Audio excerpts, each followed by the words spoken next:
الحمد لله رب العالمين، والصلاة والسلام على سيد المرسلين. أما بعد، فأعوذ بالله من الشيطان الرجيم. بسم الله الرحمن الرحيم. اللهم صل على محمد وعلى آل محمد كما صليت على إبراهيم وعلى آل إبراهيم إنك حميد مجيد. اللهم بارك على محمد وعلى آل محمد كما باركت على إبراهيم وعلى آل إبراهيم إنك حميد مجيد. رزق میں بے شمار اضافے کا وظیفہ. اس وظیفے کی برکت سے انشاءاللہ دنوں میں آپ کے حالات بدل جائیں گے. یہ وظیفہ جس نے بھی کیا کامیاب ہوا. یہ 2 وظائف آپ کو بتانے جا رہا ہوں. یہ دونوں وظائف باقاعدگی سے پورے یقین کے ساتھ کرنے ہیں. دنوں کے اندر آپ کے حالات انشاءاللہ اللہ رب العزت کے حکم سے بدل جائیں گے. وظیفہ غور سے سماعت فرما لیں.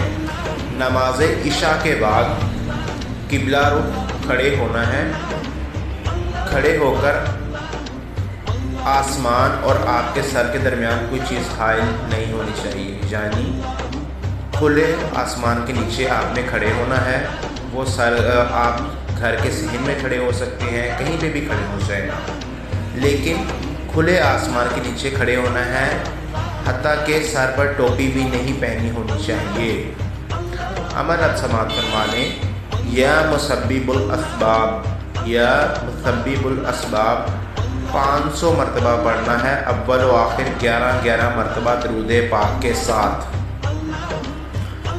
پڑھتے وقت نیت بے شمار رزق حلال کی ہونی چاہیے اور کامیابی کی ہونی چاہیے. انشاءاللہ تعالی اللہ رب العزت کے حکم سے دنوں میں آپ کے حالات بدل جائیں گے. دوسرا وظیفہ آپ نے یہ کرنا ہے کہ نماز چاشت کے بعد یا باسطو 100 مرتبہ پڑھ کر بے شمار رزق کے لیے, رزق حلال کے لیے اللہ رب العزت سے دعا کرنی ہے. انشاءاللہ تعالی اس عمل کی برکت سے دنوں کے اندر آپ کے حالات بھی بدل جائیں گے. اگر آپ بے روزگار ہیں تو آپ کو بے شمار رزق بھی ملے گا. اگر کاروبار کرتے ہیں تو کاروبار میں وسعت رزق ہو جائے گا. اگر نوکری کرتے ہیں تو نوکری میں اچھا مقام ملے گا.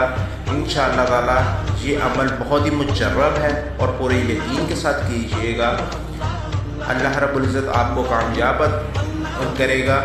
عمل غور سے سماعت فرما لیں. دوبارہ نماز عشاء کے بعد قبلہ رخ کھڑے ہو جانا ہے اور سر پر ٹوپی بھی نہیں ہونی چاہیے. اول و آخر 11 دفعہ درود پاک اور 500 مرتبہ یا مسبب الاسباب پڑھنا ہے اور پڑھ کر دعا کرنی ہے.